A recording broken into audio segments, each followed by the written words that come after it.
Brought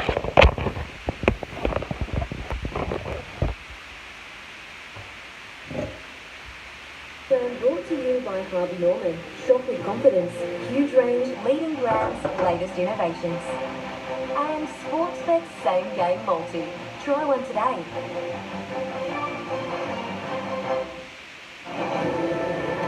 Well, it was one of the great grand final wins at the end of a long campaign in 2018, a campaign that had many setbacks along the way. Of their leader, Adam Simpson, it's been said he was born to be a coach, and he joins us tonight as a Premiership coach.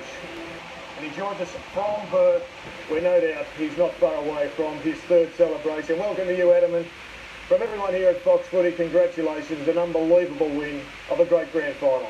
Yeah, thanks boys. It's a little bit surreal. I did a lot of planning in the last couple of weeks and didn't really plan what to do if we had won it. So it's all new and exciting, and we'll sign off with the players today, and we'll go have a beer together somewhere. When you came up the race, you looked around and you threw your hands in the air before getting the oxygen squeezed out of you by the chief hugger over in the West Coast, Tim Jeff, who had the record. Champions out have got him down for 15 hugs, but that moment must have been absolutely incredible for you. Yeah, I really haven't had a chance to reflect. I completely forgot about that. The post-match celebrations, and you're trying to embrace everything, but you're also trying to represent the club, and you got to speak to the fans and supporters, and you got to speak to the players afterwards. So there was a few moments there where you just got to reflect, in a quiet sense on your own. But to be honest, you're just in a bit of a daze.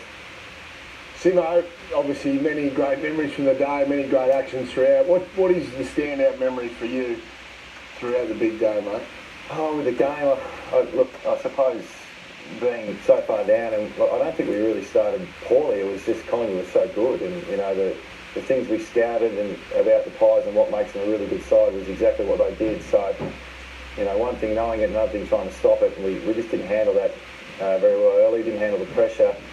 But we didn't make a lot of changes in the box. We sort of stuck pretty fat, and I think that the leaders stood up in that last 5 or 6 minutes of the first quarter. It was really important. We got some scoreboard presence, because 1 or 2 more goals and it would have been really difficult. So on reflection, it was the last 5 minutes of the first quarter that was probably the most critical time.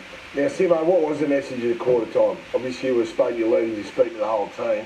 Did you fire up? What was the main message? We spoke about a couple of things with our ball movement.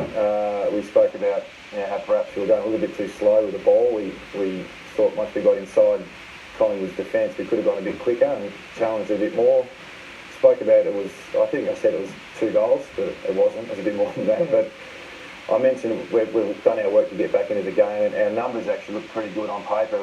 The contests, clearances, all the things we look at was looking okay. So we didn't have to change too much. We didn't change anything structurally, albeit we did, I think we put someone behind the play halfway through the first quarter, and Collingwood equalised that really quickly. So, yeah, structurally we started again, and I pretty much left it up to the players. It's always difficult from the outside to know what's strategy and what's just decision-making from players on the day. I noticed a couple of times your big blokes, Kennedy and Darling, just slowed the ball down. They took a mark. And it seemed to me as if it was a strategy to wait until you could balance up the numbers in the forward line. But just listening to your comments there, it's potentially it was not what you wanted. You wanted them to take the option and go quicker. Yeah, it was the opposite. So I thought there were times when, every player, we're not really strict on what we should do with the ball. The more we talk about our ball movement, the more I think that our boys struggle. So when we do see something that's an opportunity to do something a little bit different, normally they respond. But yeah, maybe it was the occasion, maybe it was they wanted to keep it tall to kick to, but I thought we could have gone a little bit quicker with our ball movement, especially when you get inside Collingwood's defence. I thought we could have pressured our front half a bit quicker, but our players probably got caught up in the occasion a little bit, but they worked it out themselves really well. Hey Simmo, we'll get into the more game-specific stuff in a moment, but some of the moments post-game, to have your former coach Dennis Pagan up on the dais there presenting the cup was just magnificent, and we actually got to speak to him this morning on radio, and he threw the arm out for a handshake and he said, "No, enough of that, give us a hug." I just love that. Pretty good effort slapping his hand away and going straight in for the hug. It was it was a special moment. I did speak to him earlier that day, and look, just to see him up there and what he's done for me, and playing in 7 prelims in a row when I first got to the club was end of '93, and so I was just part of this fantastic era that had a really great leader in Dennis, and we were a different group back then, different levers to pull for Dennis, and we responded almost all the time. So he definitely got the best out of me and out of the club. You picked the phone up that morning at the grand final and gave him a ring. That was, I'm sure he would have been moved by it. What was that, the motivation for that? Yeah, look, I probably don't talk to a lot of people about the preparation for football. You got your mentors that you use and speak to about bigger things, but I thought I'd give Dennis a call with his experience about game day and how to prepare, and I've been through it in 15, but it just happened so quick, and just to see his insight on the big dance, and I think he just threw out 20 or 30 one-liners that I've heard before, but the most important thing about football was winning it, was one of them, and he actually told me he told me that I was, after we won against Melbourne, I might have crept into the middle of the ground a bit too much. He said, that's the players area, you probably need to pull back a little bit and get out of their way. So a lot of things that Dennis says is still really relevant to today's game, and keeps things nice and simple, and that's one of the things we've done with our players as well. He actually said it helped settle his nerves. I think he was nervous on your behalf, so it was a great moment. What has come to light today is this motto that you've had going there. I'm not sure how long it's been in place. We might get you to talk about it. It's family, friends and flags, and there's been a video released into the public, and we'll have a look at it now, and then we might get to explain the significance of it, because it's a pretty emotional moment when the Premiership Cup comes into the room after the game. Let's have a look at that, and we'll get you to expand on it.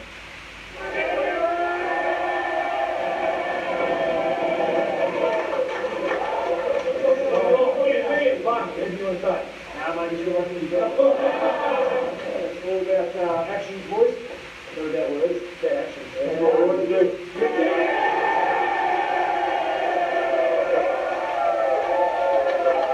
Well, that sort of insight to share it with the broader footy public is just unbelievable. But can you put some jam in the donut there for us? What's that all about? It's not too complicated, Gary. It's we all have trademarks. There's trademarks at every football club around Australia, and it's how you live by them. That's the players. Their main theme around their trademark. These things are quite private, but I think what's underneath those things and how we go about it's kept in house. But you just got to admire our players, and we're not perfect, and I'm not perfect, obviously, and the way they go about it, though, it's probably gone beyond premierships with them. They're a very tight group, and when I first got to the club, I tried to impose what I really valued and what I've seen at successful clubs, and so I helped guide them through doing the trademark and all that sort of stuff. But this time around, this year, they've taken full control, and they come up with those 3 simple things. It's about your friends, it's about your family, and it's also about winning flags. So I thought that was brilliant, and started the final series. We just ticked the 2 boxes with the friends and family. It's been really at the forefront of our minds how we manage all that. We've got 11 players in our side with kids, which I think is probably more than any other team I've been a part of. So been aware of that, trying to do my bit to help them through those things, and obviously the last box to tick was a premiership. So that was a special moment. It's not often we get inside a premiership coach's room and we can see what's on the whiteboard. And I think I've got to push you even further, because I'm not sure what the relevance, but there's a smiley face and what looks to be either a straight face or a sad face. What's the relevance of that, Adam? I'm sure it wasn't just you doodling. Sometimes it's the little things that get the boys going. I offered them a bonus to the footy chip if they had won that game as well, and that seemed to get them going more than anything. But the smiley face, was probably more around, we can't be serious all the time. You've got to find times to relax and enjoy each other's company and celebrate the love of the game. And I've drawn that up on the board a fair bit this year, where we want to enjoy what we do, but there's a point where you've got to get serious and you've got to get fair income, and that can be 5 minutes before the game. It could be the first bounce, but that's probably the theme that we've been going by a fair bit, that we can still enjoy ourselves and play AFL. It's still possible, and understanding how much pressure the boys are under, and having a bit of empathy for an AFL player. They're very, very privileged to be where they are, but it comes with a lot of pressure. So making the environment a bit of a sanctuary, but also understanding, we're playing for keeps as well, so there's a time and a place.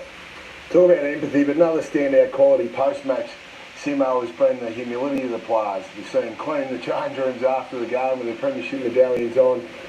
We've also seen when they get presented in front of 50,000 fans back in Perth, no sunglasses on. Normally the boys, no doubt's all carrying their hangover, and on a bright day in WA, no sunglasses. Where'd that humility come from? Did you have anything to do with that messaging, Simmo?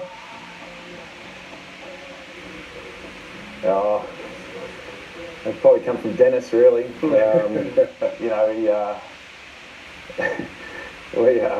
think it was 96 or 99, I can't remember, but he knew we were going to win because he saw the other team had sunnies on in the grand final parade. They're getting ahead of themselves. So, look, I think a lot of clubs do this. I don't think we're unique in a lot of these things. I think all clubs have got a sense of humility and the way they carry themselves. And like I said, I don't think we're special in that sense. It's just that the players understand their roles and how important what they project is. It's real. It's not just a public persona. It's the way they operate. But little things like, take the sunnies off when you do an interview. They're little things that our players drive, and I'm sure we're not alone with that. I don't think we're one out on that one. But there's just the little things that we just try and do to make sure we stay humble. I think it's a reflection of the coach as well, Simmo. I don't mean to embarrass you, but if ever there was an opportunity for you to go whack back, and particularly us on the eastern seaboard here who got it wrong, and I've got my hand firmly in the air, now's the time. Why did we get it? Why did we look at your side and not have them as a genuine contender for the finals or the top four, let alone the Premiership? Because your form line over the last 4 years would suggest that we haven't done our homework. So here's your chance. Start with me if you want. Yeah, you need a big clip. You've been going off for a few years, Gary. So look, that's just the way it is. I mean, you do feel like when your club's criticised, and we went through a bit over here, when Gaffy got suspended about our culture and how we operate, and now it's completely flipped around. So, yeah, I do have to pull myself back a little bit to not get too reactive with that, because you guys are trying to do a job. And you're trying to predict on how clubs are going to go. I think our form line over the last 4 years has been as good as anyone's. And to do what we did this year without some of our key personnel, I can sort of understand why perhaps we weren't favoured to go where we did. But yeah, I think the development of the group in the last 4 or 5 years has got us to a level now where there's a real good squad mentality, and we've dealt with a lot of adversity, which sometimes you've got to go through those things. One of the things that stood out to me with your coaching and your assistance there, Simmo, is your willingness to go after one-on-one matchups. And when everyone's talking about system v system and not affecting structures, we saw last week you were able to handle Max Gawn by playing Vardy and Lycett on him. We saw on the weekend you were able to handle the Steele side-bottom matchup really well. So Hutching was playing on him. So the week before, side-bottom coming off the back of the square, wasn't manned up all night. He had 41 disposals, was able to put it down the throat of the Collingwood players all night. Yet on the weekend, even though Hutchings was playing on him, he didn't want to affect his structure. So Hutchings out on the wing. When side-bottom came off the back of the square, you still had Liam Ryan or Rioli or maybe Venables just picking him up until Hutchings was able to get to him. So you really were happy to chase after those one-on-one matchups. Yeah, we were. We put a fair bit of work into. See, Sidebottom's so hard to tag because he plays on the outside mainly. He can still go on ball and do some damage, but in recent times he's been playing on the wings. So the balance between playing our system and our structures and trying to account for someone like Sidebottom, it takes a bit of planning. And one of the things we saw in the prelim was that Sidebottom would start off the half-back, off the back of the square as a backman, and Main would flip straight away. So Main would end up picking up half forward. So I think Main went to Jamie Cripps, and Sidebottom would end up on the wing anyway. So we just had to account for him off the back of the square there for 10 to 15 seconds, which our boys executed pretty well, and it's probably one of the main things we've changed since 15 from a game plan or strategic point of view is we've got to have some levers to pull, and we didn't have any major levers to pull in 15. We found a bit of a system that worked really well, and we didn't tag. We didn't really pick up anyone in the back line. So we had a bit of a zone defence, which if it wasn't working, I didn't want to go away from that back then. So now we do things a bit differently. You can actually pull a few levers if you have to change momentum. And Mark Hutchins has been really important for that. But our backs do things a bit differently now, and we've got a few role-given players, which has become really critical to our success. So one of the reasons I'm sure you were underestimated at the start of the year was you had two Brownlow medalists retire. And I don't think anybody quite understood the impact that Flying Ryan and Willie Rioli were going to have this year in adding to your speed and going into the middle and adding to your goal scoring capacity. But there was no certainty, from my understanding, Willie Rioli, and you and Jamie Graham and your sons went up to the Tiwi Islands and learned a bit, and all of a sudden a couple of weeks later you were given a pretty handy surprise. Yeah, well, yeah, it's the Tiwi Islands is a magical place, and I'd heard a lot about it, and I took the opportunity to take my son and Jamie Graham and his son up for a bit of a holiday after the season last year, and got to know Willie's cultural background a little bit better, and to go there and understand the differences in society and how they've grown up as compared to trying to be an AFL footballer. I had so much more appreciation and understanding about the difficulties that you've got to go through to adapt to AFL lifestyle. So there was that, and there was also just the fact that we showed a bit of care for Willie. I think he appreciated it, and he's paid us back, and those things, they do matter, and it's not done for any other reason other than cared for the bloke, and we wanted to see where he come from. What did you say, or how did you handle Jack Darling at half time? He hadn't had the impact that he would have liked, and I'm sure you would have liked, but he came out and exploded in the third quarter. Who's taking the responsibility and the credit for that one? Oh, I'm taking responsibility for everything. That's my role now. What happens with us a lot is I don't go to any line meetings. We come up with a strategy together, and then I'll just hand it over to the line coaches. And Jamie Graham is our forward line coach, and Daniel Pratt's our back line coach, and Sam Mitchell is our midfield coach, along with Nathan Van Berlo, who coaches the stoppages. And once we come up with a plan, it's up to them to educate and develop the roles with their players. And at half time, I reckon Jamie had a pretty stern word to Jack.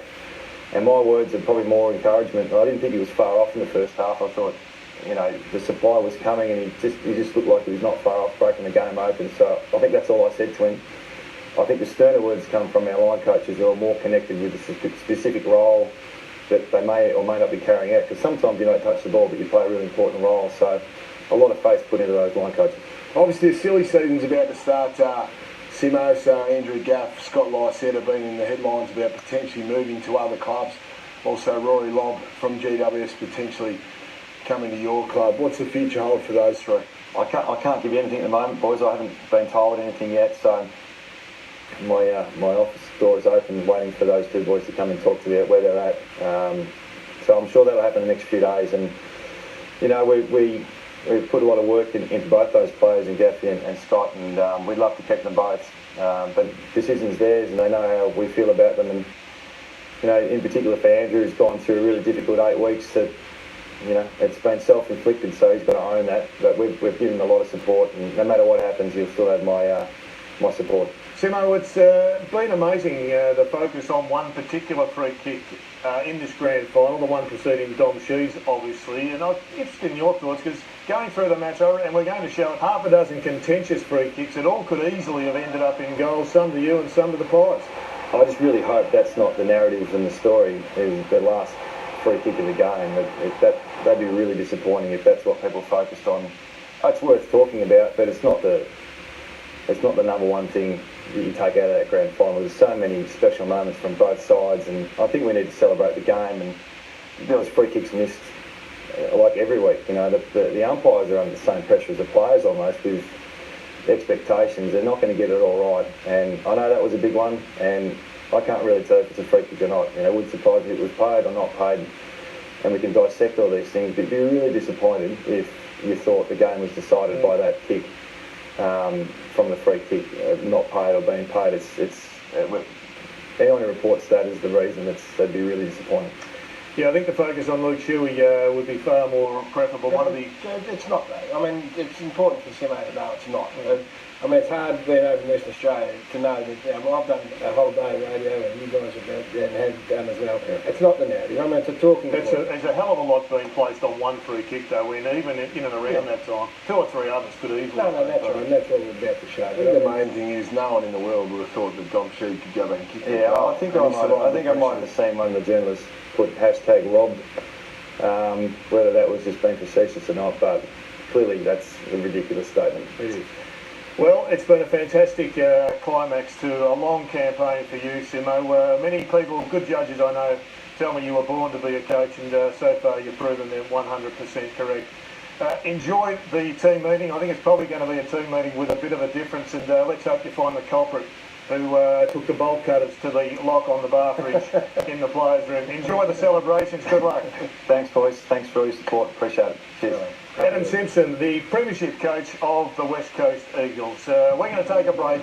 On the other side, we get down to business. The new season has begun. It's the